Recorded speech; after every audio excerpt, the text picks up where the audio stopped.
Well, hello, and welcome back to Citizen Sleeper, here on the BackLog. We've got one drive left, and it's the Flotilla Aid. So, I guess it's about time that we head over there and get going. We've got one more cycle before we can go talk to Rabia again, and 3 cycles before we can talk to Lim again. So, let's go to the Climbing Briar, an escaped XPR ship. All right, 2 of these, you say? What do y'all have to say for yourselves? You came. Peak smiles as you walk into the Climbing Briar's cargo hold behind a gloomy Ishi. They brought mushrooms. Ishi tosses the mushroom caps into a crate, raising her eyebrows at Peak. Peak gives her a look. Thank you, Sleeper. They pick one up and sniff it. Are these edible? Yes. Peak turns the cap over in their fingers before putting it down. We're not so used to fresh produce, as she's securing crates as she speaks and doesn't look up. Hawthorne doesn't have much in the way of farming. Hawthorne? The installation we grew up on. Ishi wipes her off her hands in a rag. XPR loves to name their property after natural things, but that's about as far as their relationship with the plant life goes. XPR? This is an interrogation? She glares. Either way, we're done with that place, which is all you need to know. Ishi leans back against the crate she was securing. We're going to need more than a few mushrooms if we want to help those refugees, though. Why are they trapped? What do they need? You tell me. It's your station administration that set up the cordon. Peak gives Ishi a look. Sorry. She looks at Peak. I know this isn't on you. Ishi stands and walks over to the mushrooms you brought, placing them into a small container with care. The problem isn't just getting supplies, it's getting them through to the ships.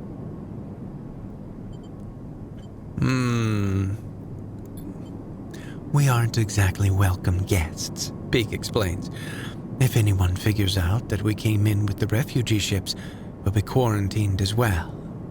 Why is there a quarantine? Peak jumps in. The Eye has a closed-loop life support system. Just like any orbital installation, any unfamiliar illnesses or significantly increased strain on life support could cause a cascading collapse in its systems. Ishi scoffs. Are we making excuses for these bureaucrats now? Peak returns. We're being realistic, Ishi. But these people aren't an increased strain. They're living people. Ishi stares at you. Even calling them refugees is just a way of turning a lot of scared, desperate people into a single monolithic group. Ishi slides the container full of mushrooms into one of the cargo hold's racks. Look, as much as I'd like to check, we've still got a lot of space to fill in this hold. So if you're gonna help... I think Ishi is trying to say we need your help. And quickly, Peak says, glancing at her. The refugees behind the cordon. They won't be able to hold out indefinitely. We need to get supplies to them in the next 12 cycles or... Ishi steps forward. Or Havenage will have to bear the responsibility for whatever happens next. All right, what can I do to help?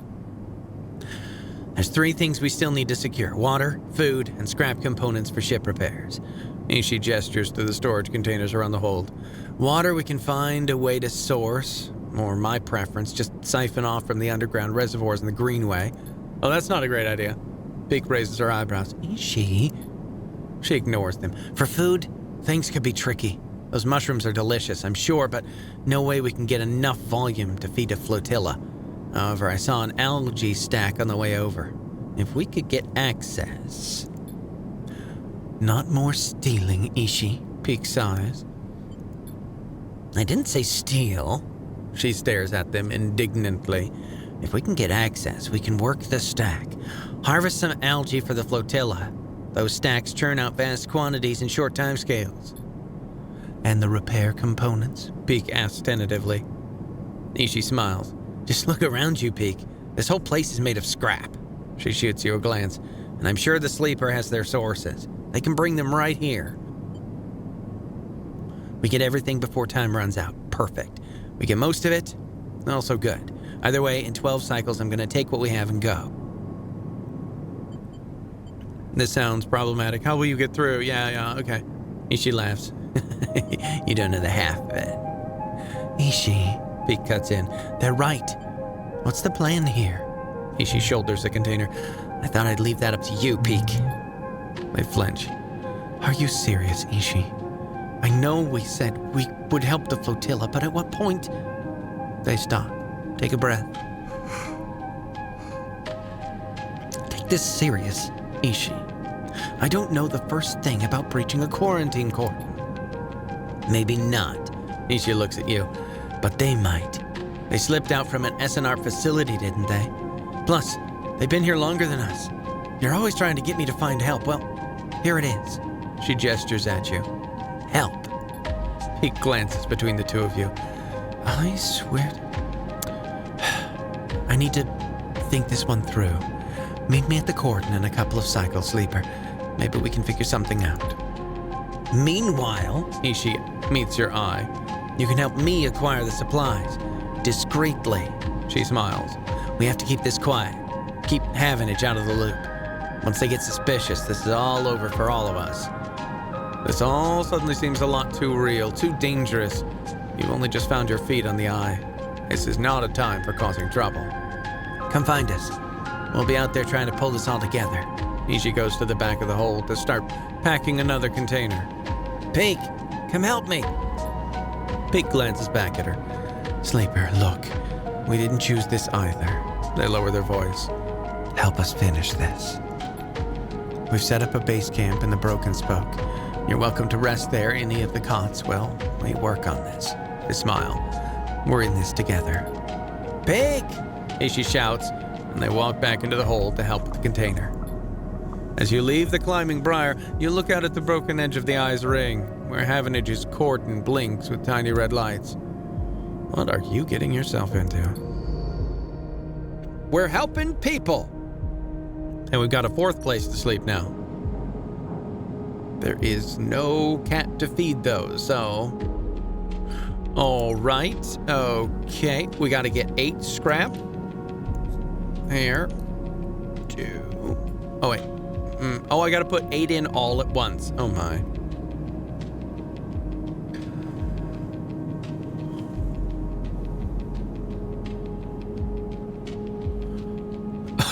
Okay, so we have to wait 3 turns for this?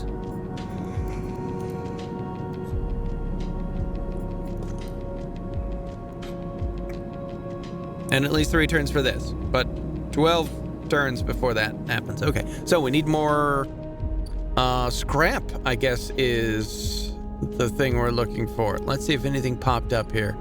Wait. The algae stack. The reservoir. Siphon water. Hack sensors. Oh no.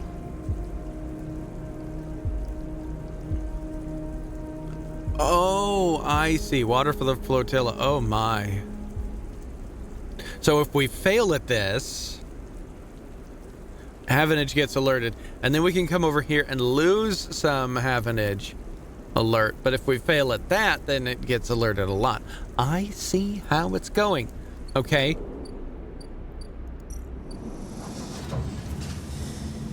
Negotiate access. That looks like it's going to happen a lot faster. Okay, let's go see if I can get another 4 scrap today. Right here in the wastes. Grab me scrap. There we go. 5, 6, 7, and 8. 8. 8. Perfect. Oh, good dice rolls. All right, 8 scrap. There you are.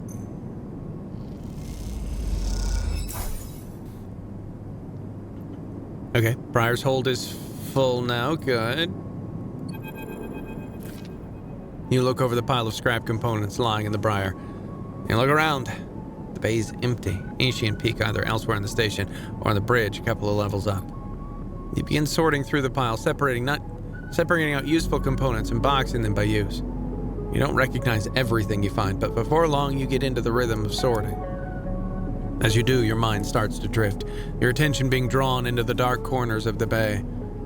The briar is in surprisingly good condition, considering that Hawthorne and XPR must have been operating it for decades by now.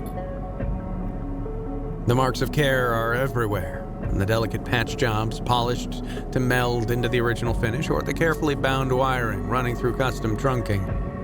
Ishi loves this ship, that much is clear. Something catches your eye in one of the dark corners. A matte black stack of crates you hadn't spotted before. They're sleek and compact, tucked away behind some of the bigger, more worn containers. You put the components away and go over to the sleek crates. You run your hands across their textured surface, but there's little hint of what lies inside the opaque metal casing. Then you see it. A yellow symbol, embossed into the far side of the crate, a universal sigil used by spacers, corporations, and manufacturers alike. It's one you've seen throughout your time as a sleeper, its meaning all too familiar. Explosive contents. You hear a hiss, and Ishi comes up through the bay's lock. She barely registers your presence, nodding at you as she passes.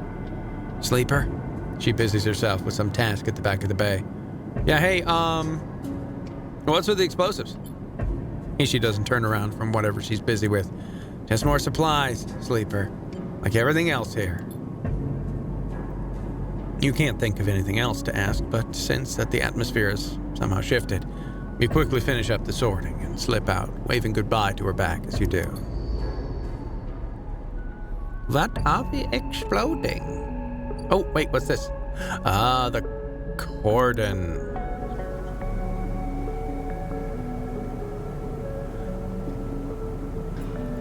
Okay, all right, well. Looks like we've got 2 cycles for that, 1 cycle for this, and a couple cycles for the other. We got 1 more die.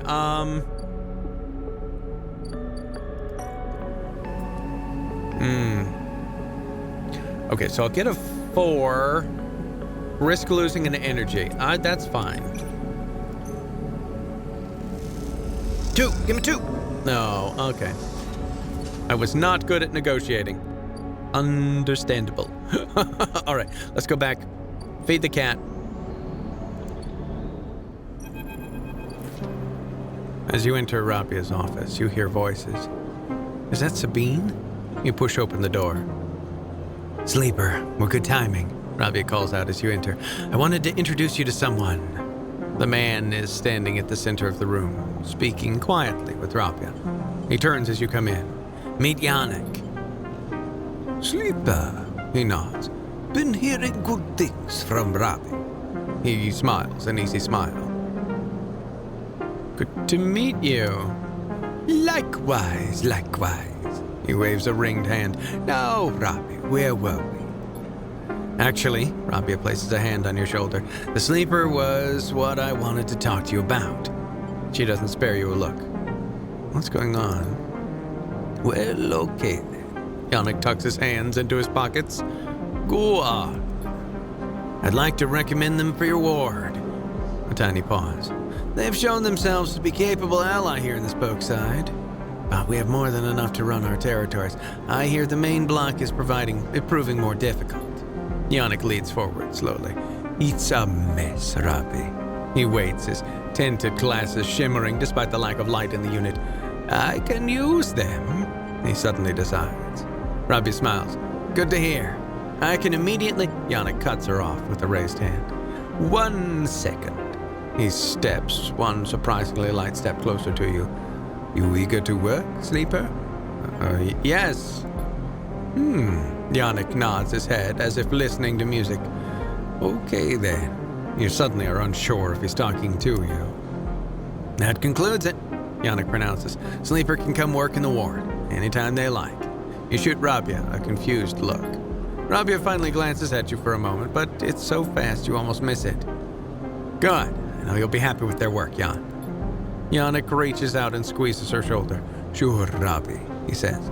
Now please, he says, turning to face you. Let us old friends get back to it. He guides Rabia away, leaving you standing alone. You look at Rabia, but she's deep in conversation, and so, stunned and confused, you leave. Aha! Expose Yannick, gain Yannick's trust. Okay, we're doing the double agent thing going on here. Patrol the block some more? Oh, we can get Yannick's trust. Like a lot.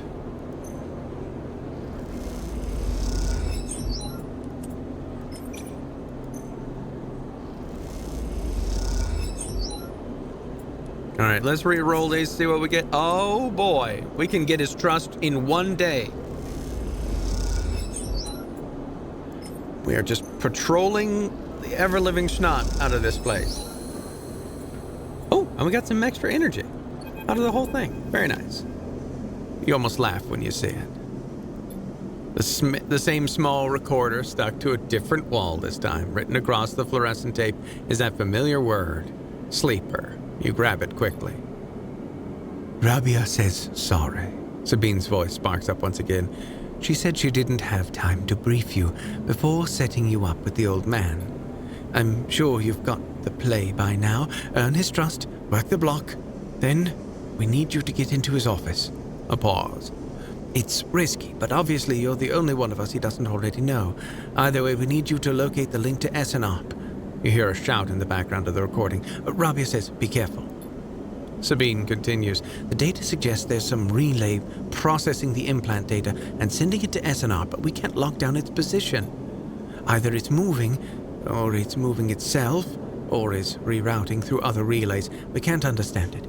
Maybe you can find some details on it in his office. Once he trusts you, you should be able to get close enough to get into the office. You'll only get one shot. The recording creaks and whines. That's the final piece of the puzzle to end this. A pause. Good luck, Sleeper. I'm sorry, too. Be safe. The recording clicks off, leaving you in silence. You pocket the recorder, just in case, and walk away. Looks like it's up to you. It is up to me and my 1D1. Relay located. Relay located.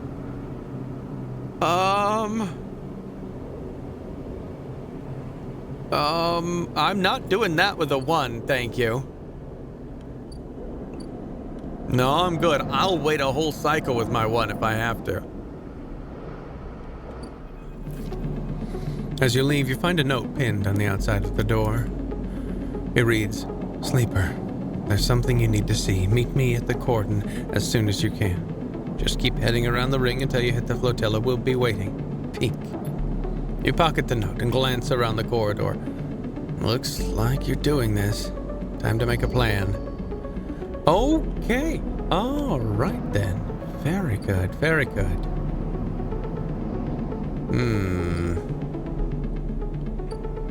Got one more turn before Lem and Mina are ready to go. Yannick's office, though, is here. So before we do anything else, let's locate that relay. We did the thing. You look at the countermeasure on the drawer. It looks like some kind of shock trap. If you'd grab the drawer, you'd likely have thousands of volts running through your system right now. You wince. Once you find the anchor points, it comes away easily enough. You prise it from the drawer quickly and quietly, then listen for footsteps in the corridor outside. Nothing. All clear for now. You slide the drawer open, looking for other countermeasures that might be inside, expecting to see a chunk of tech, the relay, but as you slip it open, you see it's a handful of wires and an empty implant cradle. Is this some kind of mistake? You freeze for a moment, unsure what to do next. Why keep an implant cradle so carefully guarded? You remember Yannick having an implant, a small plate on the side of his head, just above his ear. You assumed it was for hearing or vision. Those shimmering glasses of his come back to your memory. His strange movements, his speech. You look again at the cradle, and there it is, printed on the frame. Proprietary technology. Property of SNR. Rabia said the relay moved, but they couldn't get a fix on it. What if Yannick was the relay? The thought hits you like a shock. Yannick, with the remote relay implanted in his head, networked to every single implanted enforcer in the low end. A shudder runs through you. Is he even in control, or has SNRP wormed its way into the man? Could he even be considered separate from the corporation itself? You think of your own legal status as proprietary technology, a puppet with cut strings. Time to cut Yannick's strings, then. You reach around inside the cradle and find it. A remote connection, a tiny bead of a transmitter, likely controlling the link to SNR. There it is. You pause for a moment, then you squeeze it, snap it from the frame, and it crumples, sparks, and dies. It takes a moment before the shouts come, before the scream, and you're already on your way out, down the corridor, down through the unit that serves as the lobby to Yannick's office. Then out into the walkway where Yannick lies still. Enforcers gathered around him, bemused. Approach. You push through the crowd, and there he is, still crumpled. You arrange him a little. Lie him down properly, feeling how thin his body is under his suit. You wonder how long he's been like this, a puppet for SNRP, with a connection cut. Nothing remains but his body, which means that Yannick, the man, was gone a long time before now. You place a hand on his chest. You're sorry for him, but it's done now. And you didn't kill this man. You've seen enough. The connection is cut, and whatever Yannick was or had become is gone.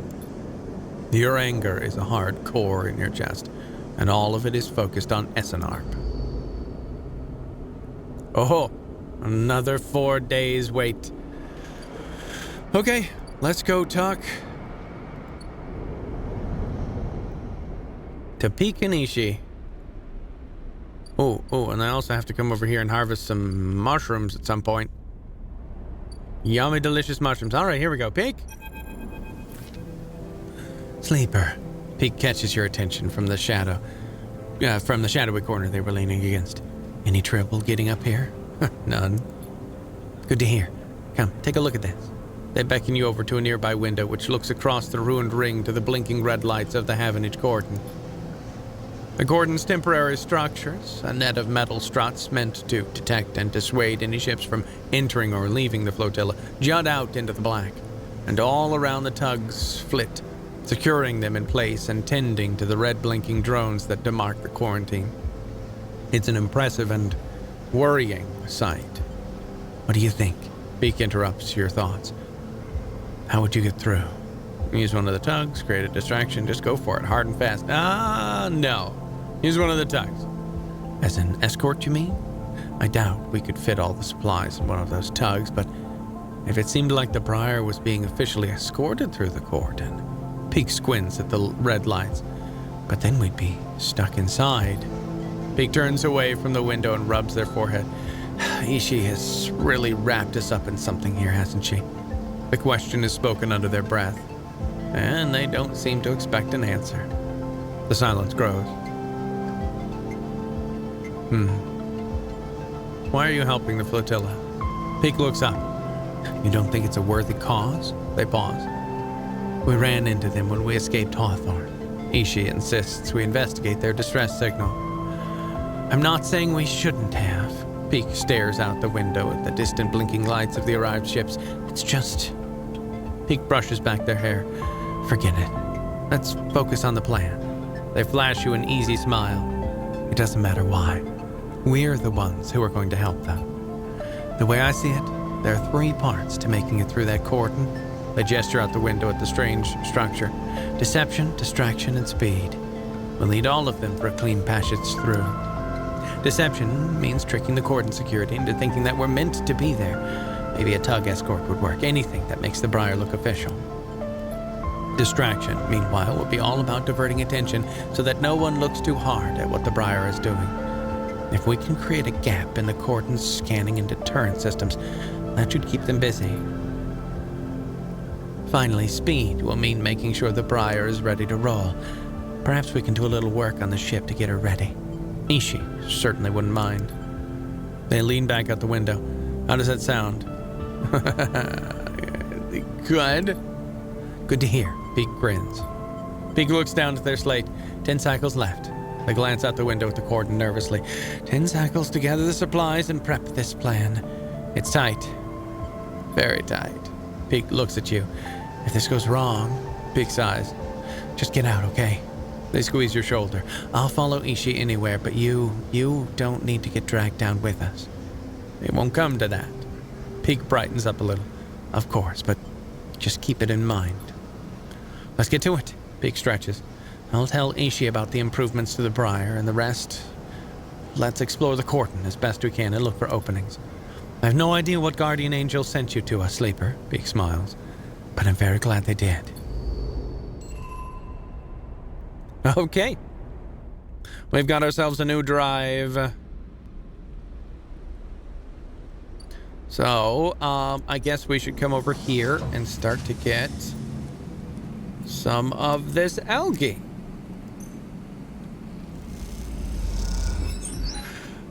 Is 4 going to be enough? Do we think? I mean, let's risk it. 4.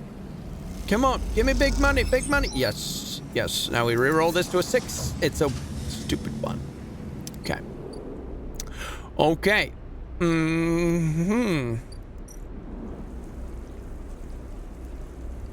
Ooh, lose condition? Well, you know what? I'm about to pop this stabilizer here, so let's try a 2. Oh, Heavenage got alerted. Oh, that's real bad. Never mind, that wasn't on there. It was not on there. I don't want to fail everything. Thank you.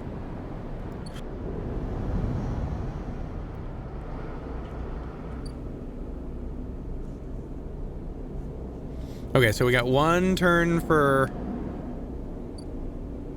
Actually, you know what? Yeah, let's just go for it. 1 turn. Let's feed the cat. Feed the bot.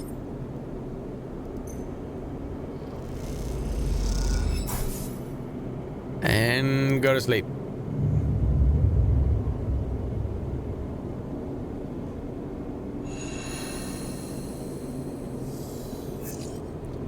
Ooh, okay, all right. We can work with this. We can work with this. I mean, we've got enough money. We can just buy more stabilizer as needed. So we'll be fine. Mina!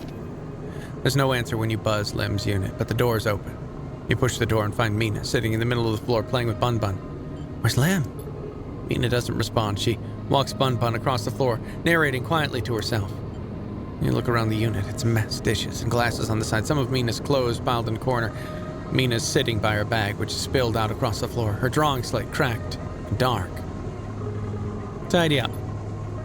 You start with the kitchen units, piling up the dishes in the auto wash and wiping them down. You pile the clothes up next, folding them neatly. Mina watches you quietly as she plays, curious but silent. You've just started to look at fixing her cracked slate when Lim enters. Sleeper, what are you? He pauses and looks from you to Mina and back again. Never mind. He drops a bag on the floor and slumps under the couch. Everything okay? Lim lets out a weak laugh. You forgot the past few cycles now, too. Wish I was so lucky. He looks away at the open door. Look, now's not a good time. I want to help. Help? Unless you've got a Sidereal ticket or 2 on you, I don't think there's much you can do here. He pinches the bridge of his nose. You understand they never even put us on the list, right? I've been all around the rim looking for work, and I've run into more than a few from the crews. It turns out only longtime Havenage members were issued those Salus ID numbers. They never planned to consider us. Havenage say they didn't even know that was what they were going to use to make the draw. And who knows, maybe Salus pulled the wool over their eyes, but what does it matter? All those hours in the yards for a hand-to-mouth wage and nothing else. He slams his hand down on the sofa. That can't be it. Well, it is. He looks at the door again. They're moving the Sidereal up to the hub now, you know. He says without meeting your eye. That's where it'll depart from. They're bringing in a ship with all their cryo-sleep pioneers and transferring them up there in microgravity before loading the crew. We could steal a ticket. We could sneak aboard. You think they're just going to let people on board? The security they have has to be impossible. He looks over at Mina. Look, we'll be fine. We always have been. I just need a little time, he sighs. We had our hearts set on that trip, is all. Mina comes over and climbs up to his lap. He smiles. What if I got you on board? I missed you these past few cycles. I missed that optimism. Lem strokes Mina's hair. Look, you want to go up to the hub and ask around, be my guest? I can't get up there with Mina down here. And I'm sure the Sidereal will bring in a crowd, but be careful. This kind of thing always attracts scammers and thieves. You find a way on board, you take it. You need help to get there? Ask me. But for now, me and Meanie here are sticking to the eye. She looks up at him and smiles. I'll find a way for us all. Lim smiles, but doesn't say anything. You stand to leave and Mina grabs your hand, eager to give you one more smile. Then you're out, back in the walkways of the low end, already thinking of plans to make this right. Yes, okay. Rabia's office is 4. The Sidereal horizon is gone.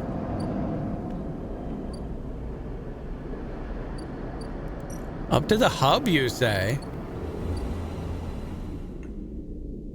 Ah, indeed, the hub. Oh, I haven't even done this weightless wanderer thing. Oh my. Oh, there it is. Scout the dock. Away on board. All right, well, let's do this real quick.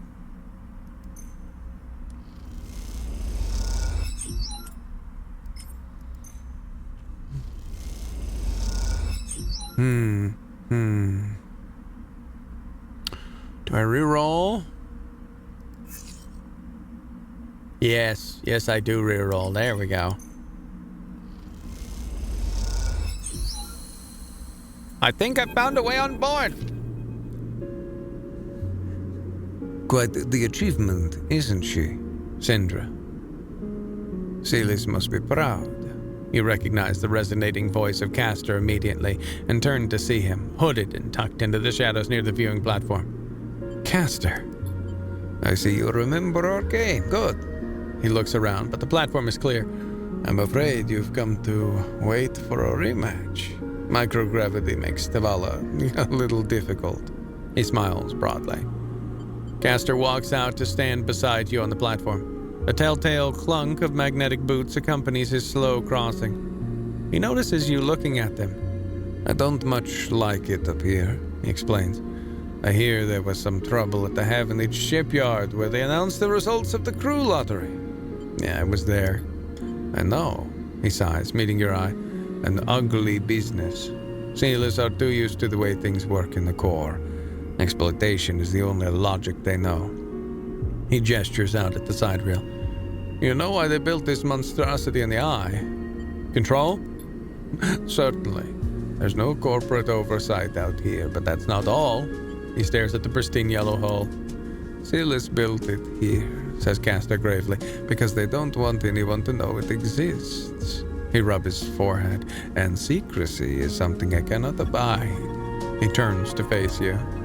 There are people being loaded into that ship as we speak, sleeping people, locked in cryosleep, like the person that you were emulated from. There are hundreds of them, and Silas wants to send them out to a planet at the edge of the settled systems without anyone knowing where it is.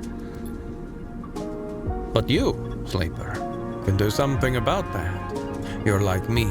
You deal with data. You can read it right out of the air. With someone like you on that ship, secrecy isn't a problem. You can ping back whatever I need whenever I need it, as long as you're on board. With you on the Sidereal, and with some minor modifications, he pauses, you can be my eyes and ears. I will keep track of Silas's grand project through you. In short, says Castor, stretching, I can get you aboard, Sleeper, but I'm going to need you to help me. Who are you? I'm a concerned party. Someone who likes to know what is happening when it's happening, not afterwards. It's not just me. Yes, your friend Lem. That can be arranged. It is difficult, but not impossible. The condition is, of course, that you go too. Castor clunks closer to the window, watching the tugs wheeling around the side rail. It's a simple offer, and the only one that will get you on that ship. Please consider it. He turns back, silhouetted against the ship. But to make it happen, I need your assistance. As I said, there's a Sealess Foundation ship docked in the now-empty shipyard. I need the data from its servers. This will allow me to produce the IDs necessary for your transit. Castor looks over his glasses at you. Sealess aren't stupid enough. The ship is totally isolated from the station. You'll need to get on board if you want access to their air-walled servers. Once you have the data, meet me at your friend's unit so we can give him the good news. He smiles. I know this is importance to you and the little one. So cute. You don't extract the data before the Sidereal horizon leaves the hub, then I will get the message. We have other options, but you are certainly my preferred one. But be sure when you act, Sleeper. Once you take the data from Sealess, you'll set off a series of events that will likely be hard for you to untangle yourself from. Either way, I recommend you stop asking around up here. You're bringing a lot of attention to yourself. Castor glances around as if to emphasize his point. There are only a handful of cycles until departure, Sleeper. Make your decision. With that, Castor marches back off the platform, the sound of his mag boots fading away, leaving you to contemplate the Sidereal horizon and the part it may play in your future. Let's see, 1, 2, 3, 4, 8 cycles. Okay, we got 8 cycles before it departs. And he said to go down. All right, let's check out around here.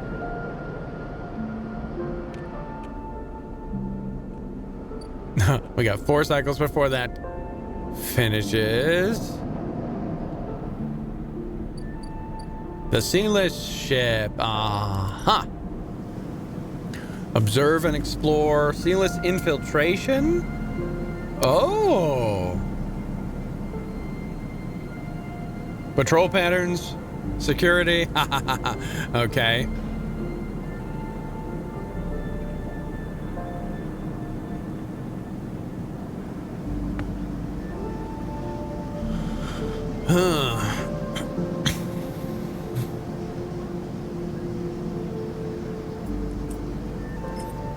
So, since this is a 6, we'll just do that for sure. And then we just need another 6. I'll save this 3 for something else. Okay, hopefully we can get algae now. Come on. Come on. Oh, only a little. All right. Almost done with that.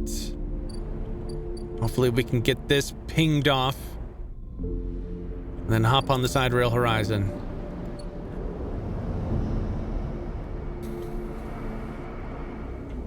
But first we gotta feed the cat. We gotta get this cat as fat as we can, you know, before we leave. Because I don't think it's gonna come with us.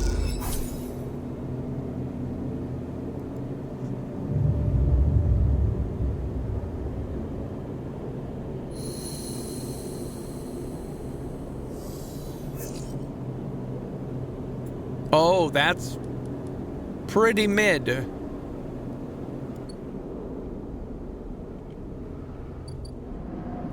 That's the wow. Shocking. Oh. Okay. All right. So we need this to go without a hitch. It's risky. Don't lock me down, please.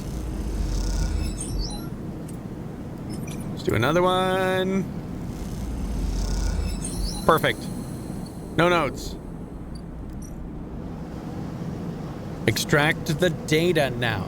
Oh, I just need money?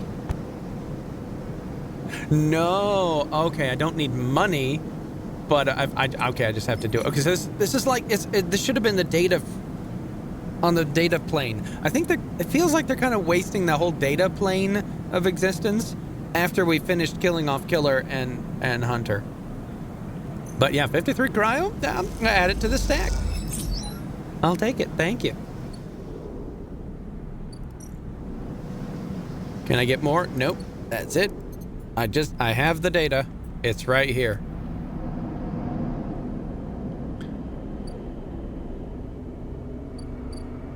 Caster, okay. And then I've got 2 more dice left, all right. When you arrive at Lim and Mina's unit, Caster's already waiting outside, leaning beside the door. Forgive me, Sleeper, but Silas is already buzzing with news of the breach. I was expecting you. Will this work? Don't worry, the breach cannot be traced to the specific IDs I'm about to create. Caster reaches into a pocket and produces a sleek green and white hand terminal. The data, please. What is that? Something I acquired from Silas while you were busy on that ship. Caster pushes up his glasses. I haven't been waiting for you the entire time. You hand over a drive with the data, and Caster fishes around for a converter cable to hook it up. He slots it into the terminal, and after some whirring, a set of 2 transparent films marked with numeric sequences are produced. 2 tickets to an uncertain future. Caster smiles to himself. The child will go with Lim, of course. He pockets them. These are yours. But first, he holds out a white cube. Your side of the deal. What is it? Something to help us make use of you. He passes you the square, and you rest it on your palm. A small, white, perfect cube. Suddenly you feel a sharp pain, a flinch. The cube jumps from your hand and rattles along the walkway. You look at Caster apologetically. Caster smiles. Not to worry, it has done its job.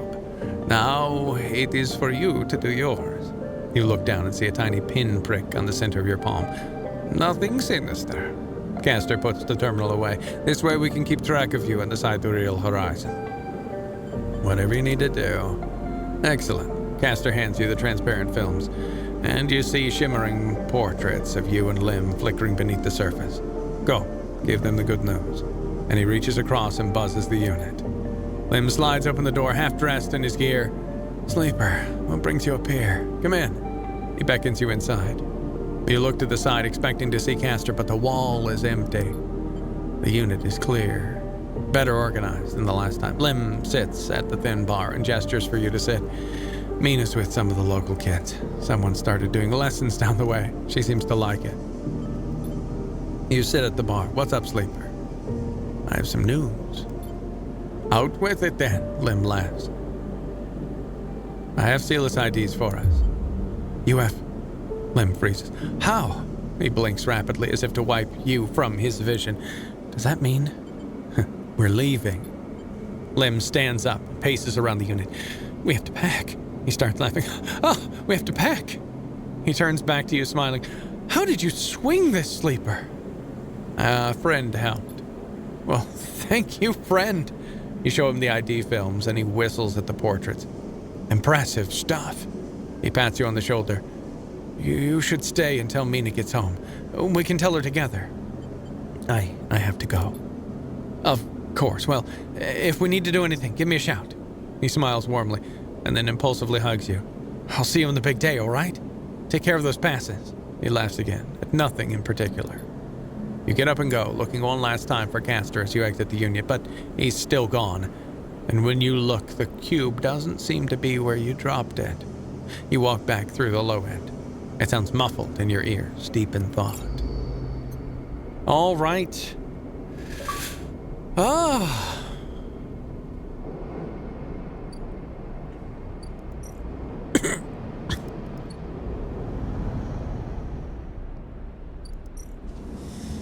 Okay, let's see if we can finish this.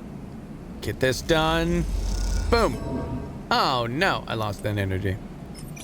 That's okay. I've got a spare one. Okay, good. We at least... Oh, we got our energy back because it's an engage. Perfect.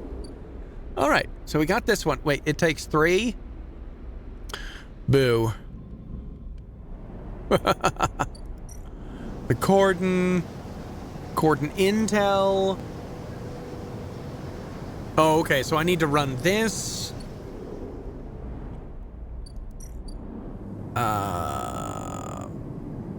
Oh, I need to fill the Briar's Hold and complete Peak's plan. Oh. Oh. Shouldn't I have completed the second one because I just got the algae?